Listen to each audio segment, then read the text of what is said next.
Good afternoon, everyone, and welcome to today's webinar, South Tyrol, the Dolomites, organized by the Italian National Tourist Board and of US and Canada. I want to welcome our friends. We have a lot of you attendees from, of course, the United States. I see from California to New York, even Tulsa, Oklahoma. I can see you, so that's great.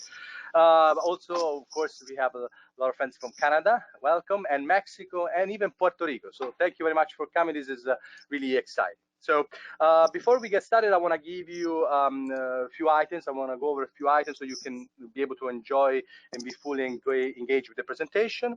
All your microphones and webcams will be turned off. You will be able to submit questions to today's presenters during the course of the entire webinar by typing them into the question pane of the control panel. At the end of the webinar, I'll be reading some of them to the presenter, and then there will be email.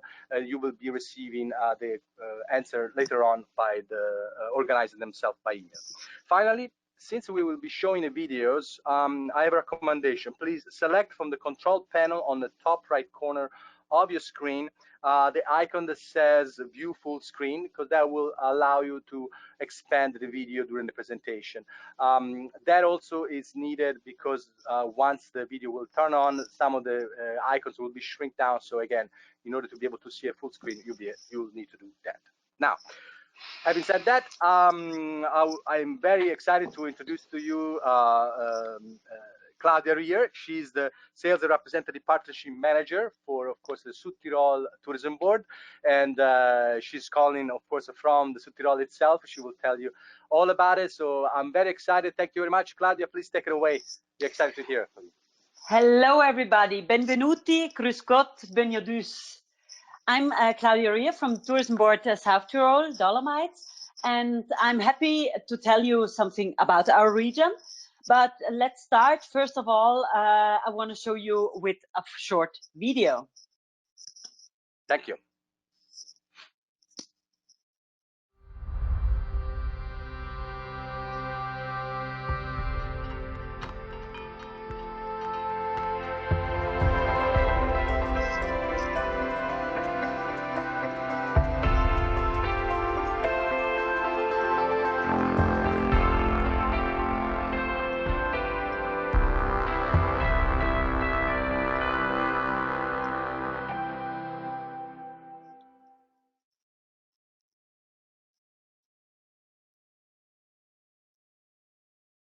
All right, that was the video.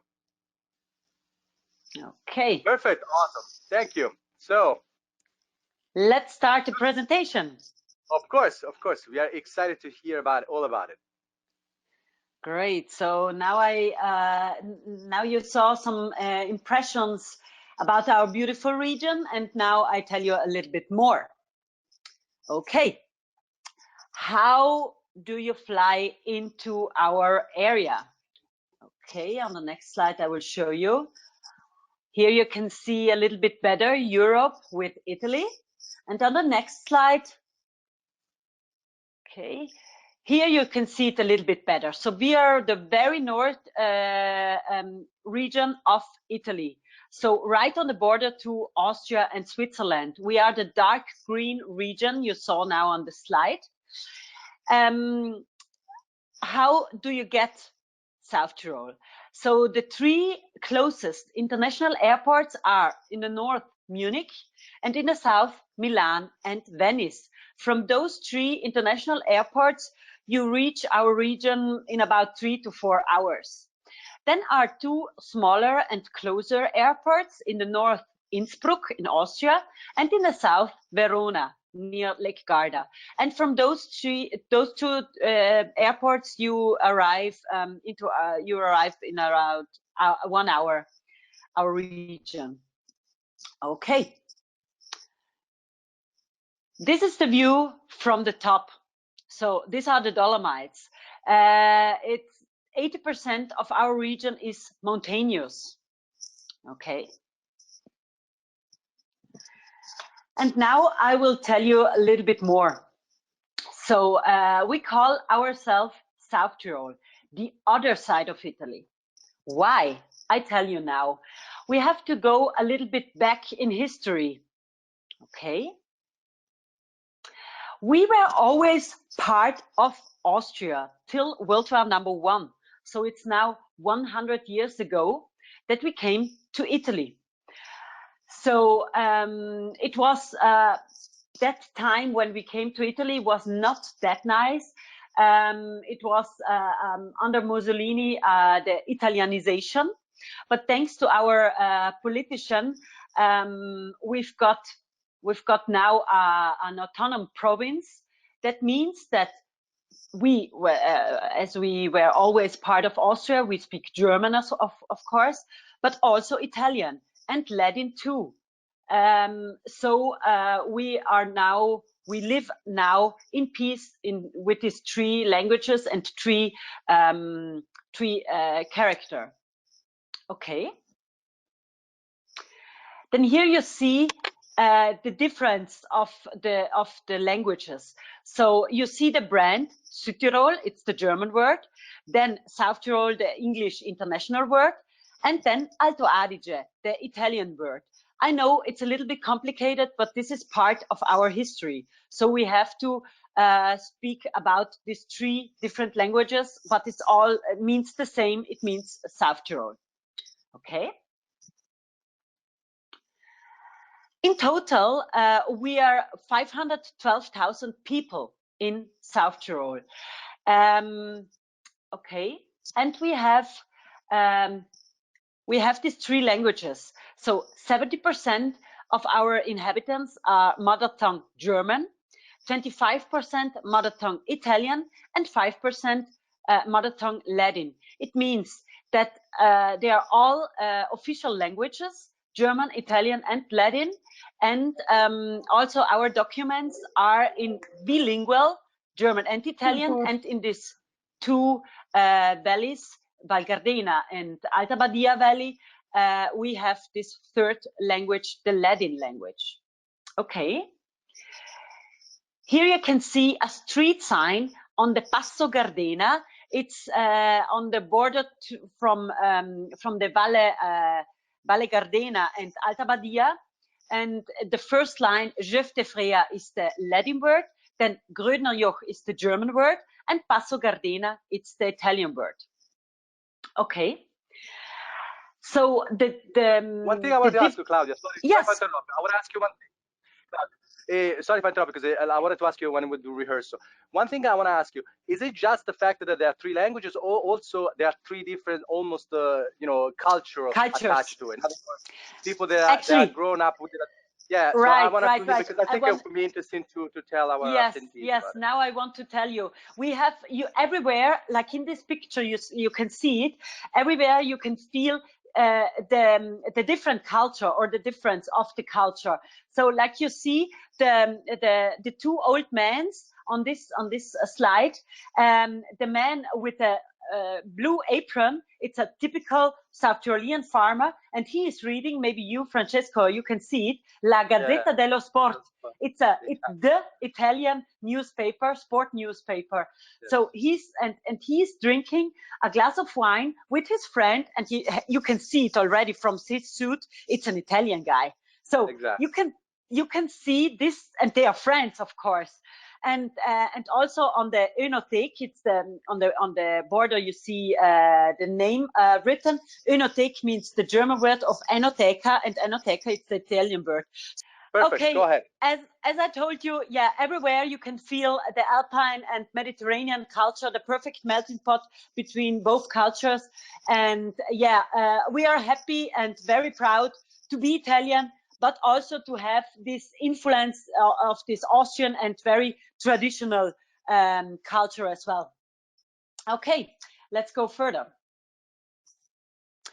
Here you can see the fruit and vegetable and flower market in our capital, Bolzano.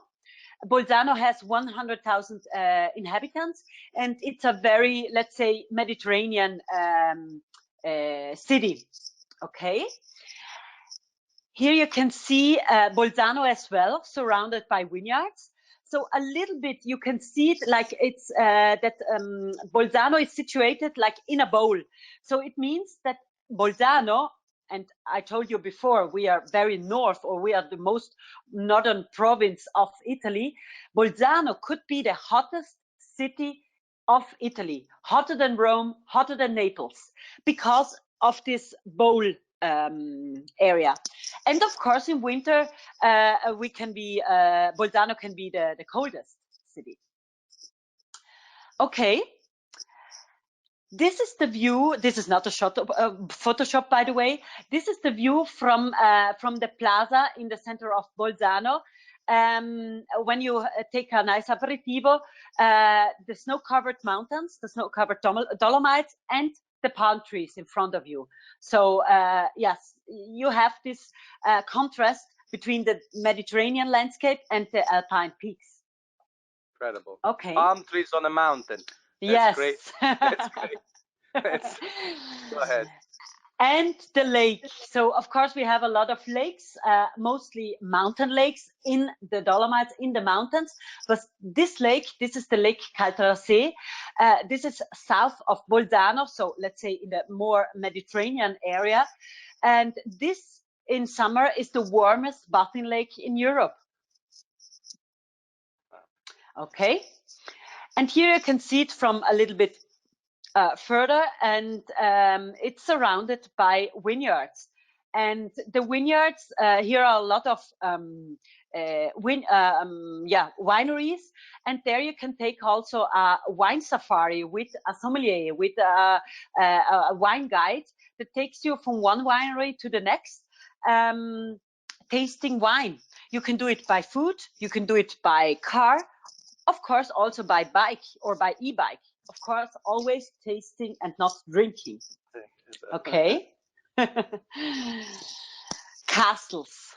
We have more than 800 forts and castles and ruins. Some of these castles are private. Some of them are museums, but some of them are also hotels where you can sleep in. Okay. This is an example for a winery, a very modern architecture winery. And here you can't see it.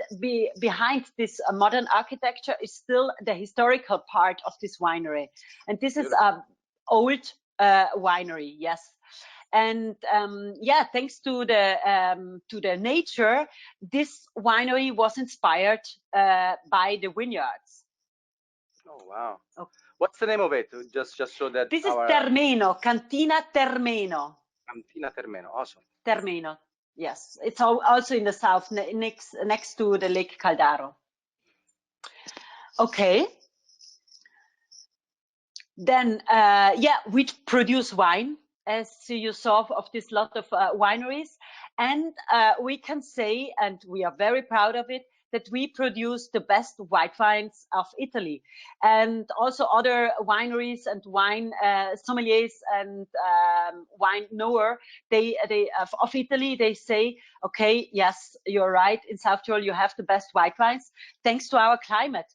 In summer we have perfect warm days and cold nights, and this is really perfect for the white wine grape. Of course, we have also red wine, and yes, we have this award-winning wines of Italy, not just white wine, but also red wine. And okay, and we have 2 autochthon grapes in South Tyrol. It means that these 2 grapes, we can go further. That these 2 grapes are growing just here in South Tyrol, and these are the 2 red wines, the Lagrein and the Schiava. Wait. We need to have a poll, isn't it? I want to see if they actually maybe you sell it. So just because we know that it's hard sometimes to follow these webinars, we want to make sure that you're still there, that you're not watching Netflix or doing something else. So I'm gonna launch a poll right now and see how many of you actually can identify what Claudia was referring to. So there's a quick poll. Again, which are the autochthon grapes in South Tyrol? I think she just gave it away, but I just want to see if you would just listen to what she just listen, said. Yes. So I'm gonna open it, and you have a few more seconds. Again, this is just a little I think just to keep your attention and see how many of you. So about 30% of you have voted. And of course, it seems that everybody was listening to what she just said, which is good. But you know, it's a.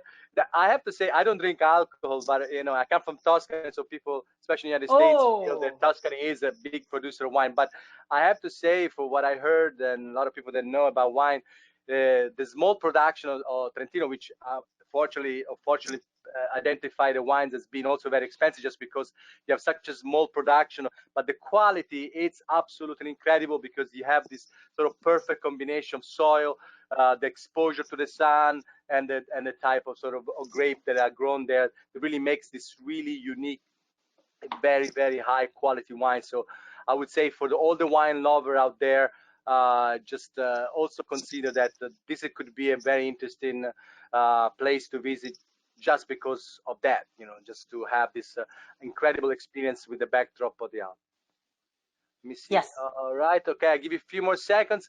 I'm going to close the poll right now, because I see that the vast majority was listening to what you were saying, but there are some who are distracted. So let's see. I'll close it. I'm going to share with you the results. Oh, good. Okay. Perfect. So that's the results. So we saw almost everybody was listening to you. And so that's great. I'm going to take this one out. Great. You can take it away. Keep on going with your presentation. Thank you for listening. Yeah, back to our autochthone grapes. That means we produce these two grapes just here in South Tyrol. Again, the Lagrein is a very powerful dark red wine, and the Schiava, a nice also red wine, but more lighter than a Pinot Noir. Maybe a lot of you know, or for sure know, the Pinot Noir. And the Schiava, it's more lighter and clearer than a Pinot Noir. The Schiava, it's perfect to combine it, and we go afterwards a little bit further, with a typical afternoon snack, we call it. But I want to tell you a little bit later. Let's go further off, because we have also other products in South Tyrol, like apples. So we have a valley, the name is Valle Venosta, and there we produce a lot of apples. So it means we sell our apples fresh. Of course, we have a few farmers, they produce their own cider, apple juice, or vinegar, but the biggest part of our apple production, we sell it fresh, and every 10th apple in Europe comes from our region. Okay, so now we have the perfect combination with the Schiava. The Schiava, this light red wine, and the speck, the smoked ham. So this will be the perfect afternoon snack. So for me, right, it's almost late. At the moment we have I have 7 p.m. So it's already too late to have this afternoon snack. No, I'm joking. It's never too late to drink a nice Schiava and to eat a nice speck. Yeah. So the Schiava in summer, I like to drink it also a little bit chilly, because it's hot outside, and to combine it with this smoked ham and a crunchy bread. It's also very typical, and this is a very alpine, of course, alpine dish or snack here in South Tyrol. Yeah, because one thing I can share with the attendees, again, from having been there, one thing that's incredible, and I'm sure that some of you have sort of gone and elevated. When you are up there, somehow it's either the fact that you move a lot, or as a rarefied, air, whatever it is, you are hungry all the time. So when you sit down in one of these hut, this a plate like this would disappear in a microsecond, because it's the perfect thing. And the altitude, yes, it makes you hungry. Yes, exactly. Sorry, yes. Go ahead. Sorry. Okay, and as I told you, the speck is a very typical alpine dish. Now, of course, we have also the perfect melting pot of both cultures in the food, in the plate. Like here you see a typical spaghetti plate, and okay, And the typical Alpine dish, it's the so-called knödel, the dumpling. And this, by the way, is a spinach dumpling. So this is a very easy, also historical, let's say, dish making by bread, flour, milk, and different ingredients, like in this case, spinach or also speck or cheese, cooked in a boiled water for like 10 minutes. And then with Parmesan cheese and some brown butter, taste excellent. Okay. Yes, of course, I have to tell you also that we have a gourmet kitchen, and not so less, because this guy is Norbert Niederkofler. He's our 3 Michelin star chef. So in total, we have 19 restaurants with a Michelin star and 25 stars. So it means that we have the highest density of Michelin starred restaurants in Italy.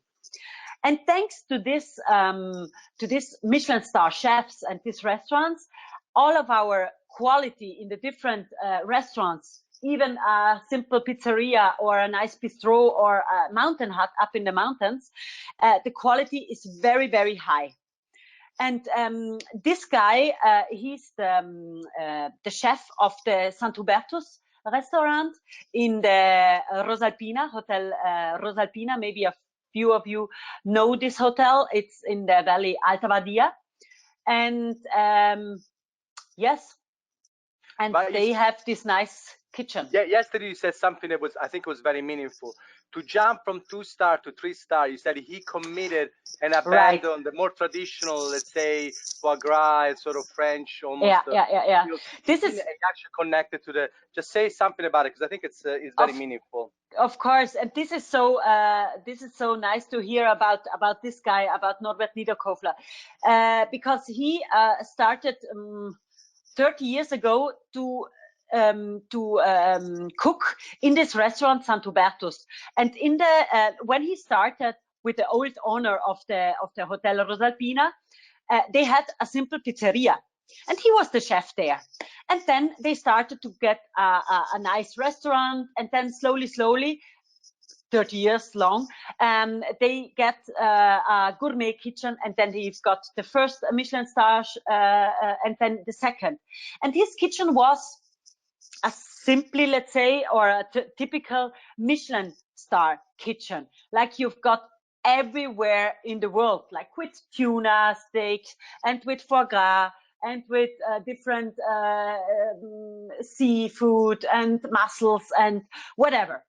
And if you are in London, in New York, in Tokyo, or in Alta Badia, you've got more or less the same menu. Let's say more or less. Of course, every single chef has his own signature, but yes, more or less everywhere, foie gras in a Michelin star restaurant.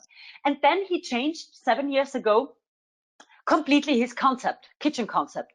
And his boss, the owner of the hotel, was very, very worried about it, because he said, "Are you crazy? We will lose completely all of our restaurant guests, of our 2 Michelin restaurant guests."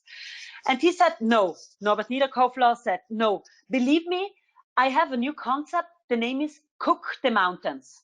It means that I will take products just from the Alpine region, mostly, of course, from South Tyrol, but also from Austria or from Veneto or from the Lombardy. So let's say from the Alpine area. It means fish just from the lakes, vegetables, just seasonal vegetables." So he's working very, very closely with a farmer next to my town together, because he is growing very old traditional fruits and vegetables. And so he has this Cook the Mountain kitchen. And with this kitchen, with this new concept, he was so successful that he got the 3rd Michelin star 2 years ago. Awesome story. Yes. And he's in Italy, I don't know if you know it, Francesco, in Italy, there are just 9 Michelin star chefs with 3 stars. And he's one of this. Yes. That's amazing. It's really amazing. We are proud. We are very proud. Yes. No, but the celebration of the tradition is, if I might say, again, for the attendees, you might now understood it. A lot of the things that sort of Claudio is pointing out on the backdrop of something that is objectively beautiful, it adds this value that it's really quintessential. I think it makes a difference between a mountain and another mountain, because mountains are all beautiful. It just, but the fact that there is this commitment locally of preserving the different traditions through, again, choosing not one language but three of them. On top of that, having sort of the people who celebrating their tradition, the culinary tradition, at the highest level by saying no, we're going to commit to the place, to the product of the place, the tradition of homemade. All these little things adds up to a very original and impossible to reproduce experiences. So that, I'm sorry if I take this time, but I think I want to make this point that this specific destination had this quality that please. is getting less and less, as you all know, that you are in the tourism business, less and less easy to find, where places are unspoiled by tourism and they still are the way they are supposed to be, and not the way that people are expected to be. So this is very important, because when you go there, you are part of their culture, you respect their traditions, and you are immediately thrown into this sort of living and lifestyle, which is, I think, it's really incredible. So just please go ahead. So I just wanted to say that. Did you freeze? Claudia? No, I lost you again. So yes, I didn't want to speak too much, but again, I think that one of the quality talking to her was really that. I mean, the Sud Tirol have made this incredible effort, and they don't do it for tourism, by the way. I was talking to her, and hopefully when she comes back, she can tell you more about it. Claudia, are you there? Yeah, I'm here. Okay, because I cannot. Okay, because your webcam has frozen. Okay. Go ahead. Just talk, please. Okay, let's go further. Then I tell you a little bit about our accommodations. Please. So let's say the South Tyrol hoteliers belong to a known category. That means, okay, we have no chains, we have no Hiltons, no Marriotts, we have just boutique hotels. So it means that our hoteliers are often everything. Then I show you on the next slide that we are, they are entrepreneurs, managers, constructors, entertainer, mountain guides, sometimes chefs, waiters, receptionists, everything. Because we have not that big structure like 200 beds, hotels. We have small hotels, like boutique hotels, and they are family-run hotels. Bed and breakfast, of course, farmhouses, apartment houses, chalets, whatever. Then you can see it on the next slide, an example of a chalet, of a farmhouse up in the mountains, and with a beautiful view down to the valley. And in total, we have 10,000 accommodations in our area. Yes. Okay. And yes, as I told you, 90% of them are family run. We have also, all of our hotels and accommodations have their own spa, because we can go further, because we have in South Tyrol the highest spa hotels, the highest concentration of spa hotels.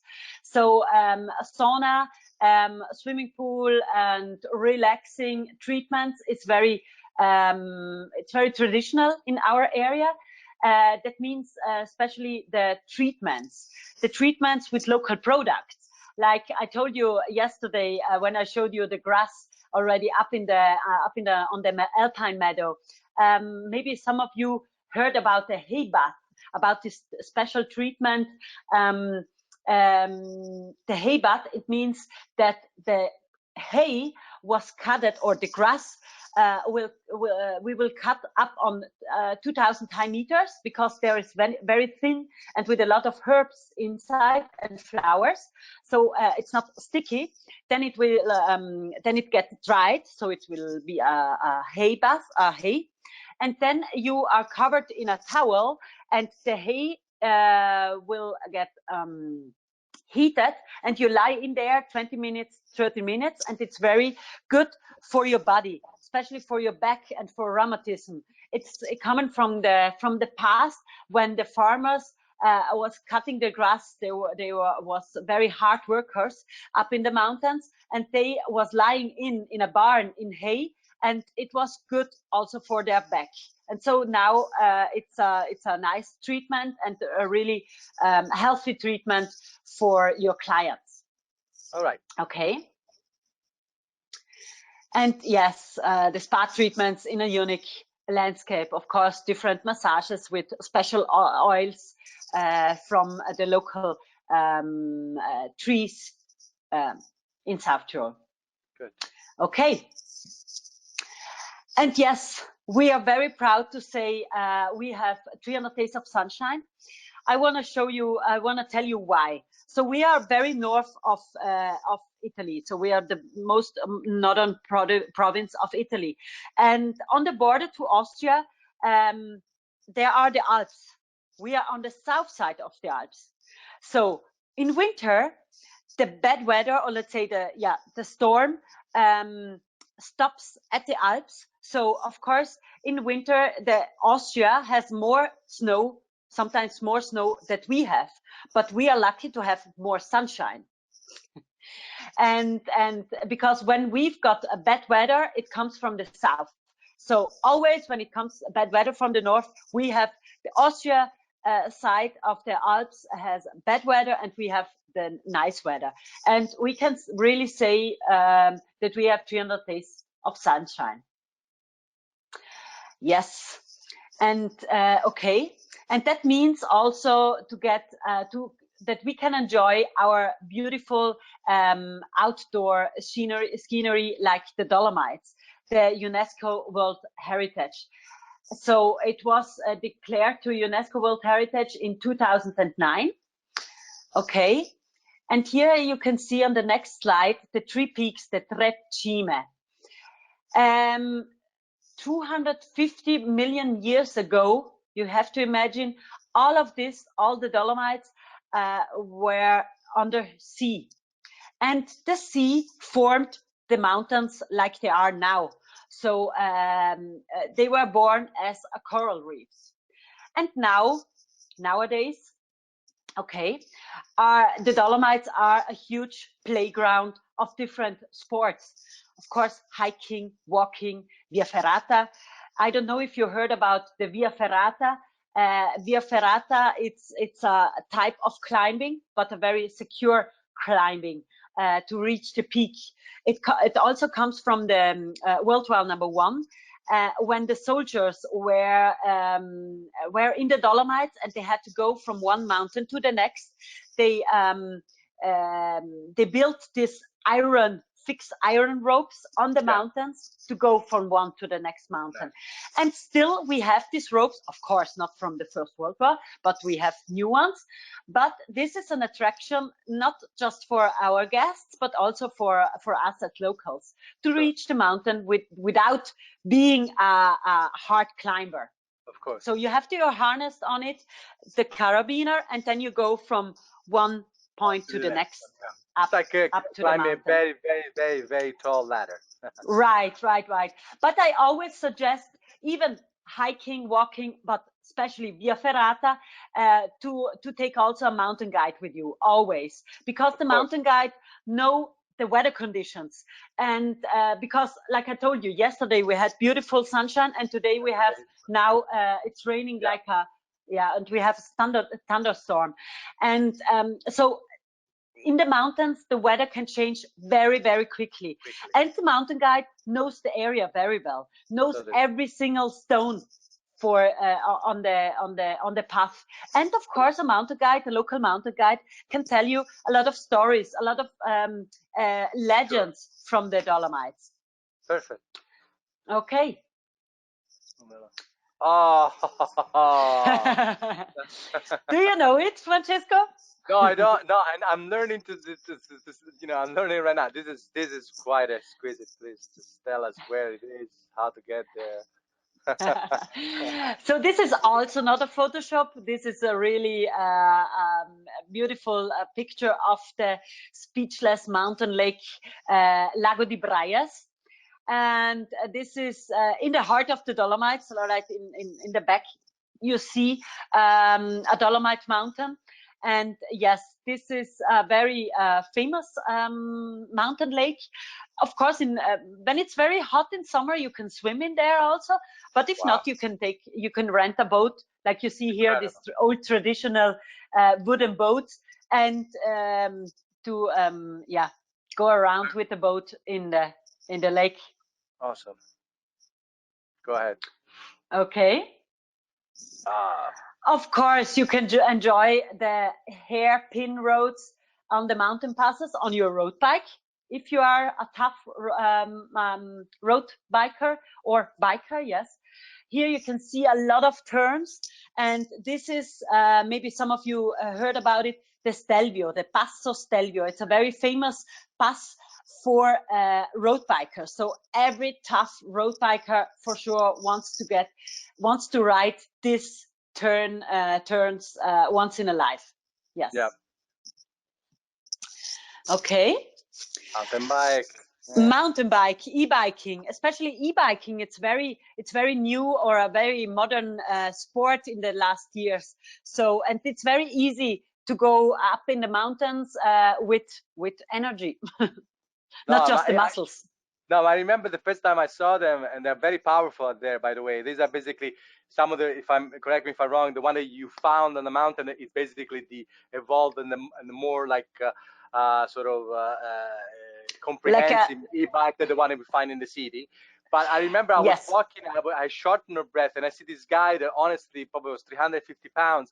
He was going up the hill like it was nothing. I said, what the hell? Am I that old? And then I see the batteries. And, very fast. Yes. It's going. But what is incredible is that really makes it accessible even for not the most sort of a fit guy to actually be able to venture with this bike all around. And it's really a lot of fun, and it really adds another experience that you can have, which makes it all better. It's great. Yes, yeah. yes. Okay. Then we have these 7 nature parks and 1 national park, where especially your families, the families can enjoy it. Okay. And then we have also these special programs of the Dolomiti Ranger. So it means a ranger from the Dolomites goes around and explain the families, especially the kids, how to explore the nature. And we have also different guides, and especially there is also one on Alpe di Siusi, on my home place. There is one lady, we call her Witch, and she's always in summer very proud to go around with kids, especially the kids from the city. They don't know which plant or which flower is good to collect, and they collect together herbs, flowers, and afterwards they cook together. And it's always an experience for the kids. That sounds cool. Of course. Very, very. Yes. Okay, let's go further to winter. Of course, we have winter season as well. And this is Alpe di Siusi. These are the beautiful Dolomite Mountains, Sassolungo, Sassopiatto. And this is one of the 12 ski resorts of the biggest interconnected ski resort in the world, the Dolomiti Super Ski Area. So there you have 750 miles of slopes, and you can enjoy it with just 1 ski pass. Of course, there are the ski pass of the valley. So if you want to stay just in one valley, let's say on Alpe di Siusi, so you have the local Dolomiti Super Ski Pass. And then if you like to do the very famous Sella Ronda, maybe the skiers of you heard about the Sella Ronda, to go around the Sella Massif, the Sella Mountain. There you need the Dolomiti Super Ski Pass, where you can reach 4 different ski resorts in just 1 day. Yeah. Then we have also another ski resort. Okay, It's the Ortler Ski Arena, and it's a smaller ski resort, also with smaller ski areas. And it's under the Ortler Massif. It's the highest or the tallest mountain in South Tyrol. And on this picture, you can see it a little bit, the very perfect groomed slopes. So we groom our slopes every single night. So you have in the morning the perfectly prepared slope. So we have no bumpy slopes. So these are the secure slopes. But of course, the tough skiers of you, if they like to do off-piste, I always suggest to do it with a mountain guide, because on off-piste, you are on your own risk. Of course, that makes perfect sense. Yes. Okay. Of course, in winter, snowshoe walking, winter walking, off the beaten path, it's also a possibility, or also ski cross country on the next slide. It's also a winter experience. And then in winter, we have in the bigger cities, the Christmas markets from end of November till end of December.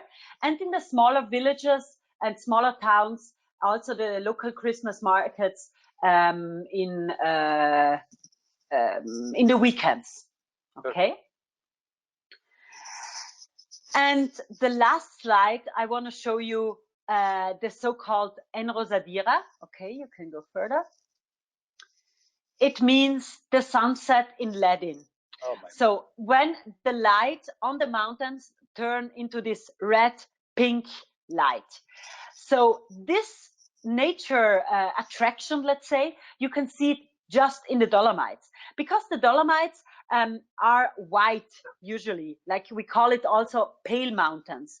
And when on the sunset, when before the sunset, let's say, when the light turns into this red light on this pale mountain, you have this view. And the name is the beautiful name Enrosadira.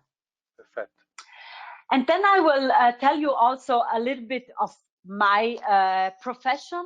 So our service for you as tour operator or travel agents. So we organize fem trips in South Tyrol. So we are happy to invite you to come into our area. We organize B2B workshops in South Tyrol. Now, just for you for information, we are organizing for beginning of July a virtual B2B workshop. So if you are interested, let me know, so I can send you the invitation. Then we do sales calls. When I come to you in your office and present South Tyrol. Then we have the B2B newsletter. We have the B2B website. We have contacts of the incoming service providers. Of course, we can help you with travel itineraries and accommodation search. And we have also a list of hotels and accommodations they are interested to work with tour operators.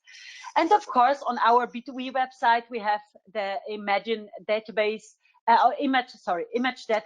and information material. Perfect. Thank you. No, thank you very much, Claudia. No, so it was very comprehensive. I'm sure there's a lot of information and there's a lot of yes. that the attendees will process. In fact, I have a few questions. I'll go very quickly in a couple of them because we went a little bit long today, just because there was so much to say. And again, I want to thank you so much. One question that I have here, it says, how warm does the warmest mountain lake get in the summer? So this lake, how warm does it get? 25 degrees. I don't know in Fahrenheit. Celsius? Celsius, yes. No, yes. So 25 degrees is pretty warm. I think it's in the 80s. So it's it's in the 80s. Yes. It's very pretty warm. Yes. Mm-hmm. So it's absolutely, and I can testify again. I went there and I was able to swim, and I usually am not that good with cold water. So it was absolutely. There's one more question that I have here that says something about. Let me see. Where do you usually find, where you can get rent those e-bike? Where are those rather available? Where do you find them? They are everywhere available, everywhere in the mountains, but also down in the valleys. So we have a lot of bike rent stores where you can rent the e-bikes. Really, it's the last 2-3 years. It's a very hype of these e-bikes, so everywhere you can rent it. But if you need if you need information, so I can help you with this. Yeah, and the last question, which I think also segue in some of the things that I wanted to ask you, was the fact that they're asking me about the hiking trail and if they are indeed, adaptable to all different levels of Yes. hike. And a segue to that, I wanted to, if you can spend 2 words about l'Alpe de Suzy, the concept of it, because I think I don't want it to be lost. It's not a valley, as you know, it's something slightly different. So I think you can explain to them what really is, and the fact that they might have trails for everybody. Yes, that's true. Yes, Alpe di Siusi. I have to tell you, you cannot imagine when you've never been there, because it's like a huge alpine meadow. It's so big as 8,000 football fields. It's quite very big. So it's also the largest alpine meadow in Europe. And on this alpine meadow, there are hotels, apartment houses, private houses, of course, and a lot of these small cabins, small wooden cabins. They belong to a farmhouse down in the valley. And in summer, the Alpe di Siusi, it's perfect for hikers, for let's say for everybody, for olders, but also for families, because the walking trails or walking paths are very mooses, and they are not that steep. Let's say the Alpe di Siusi is surrounded by the mountains, by the Dolomites. Of course, you can climb or hike up the mountains as well, but on the alpine meadow, it's so big that you can enjoy it there, walking, hiking, biking, mountain biking. And in winter, of course, it's the slopes are not that steep, so perfect for beginners and families. And how high is the meadow? Is that 2,000 meters? How high? From 1,900 to up to the mountains, it's about 3,000 meters. So you are ready. So basically, the idea it's you have this balcony where it's an elevated sort of point of view on the mountain, where you can actually almost feel like you can touch the peak because you're so close to it. So it's right. So yes. With that, I'm going to close this amazing webinar. I want to thank you, Claudia. I think this is extraordinary. It's a beautiful destination, should be very proud of. And to all the attendees, you will get, of course, after this survey, we would love to get your opinion about these webinars and information that we got and information you didn't get. And those are very important comments, because we want to try to create something that is very helpful to you guys to do what you do every day. And before I let you go, I want to also, of course, thank the staff from our Toronto office, of course, Salvatore and Sabrina, from our Los Angeles office, Emanuele, Fabrizio, and of course from New York office, Caterina, Marzia, and Cosmo. Thank you so very much. I will see you to the next one. Look out for the next invitation. Thank you. Bye-bye. Thank you. Bye. Bye. Thank you so much.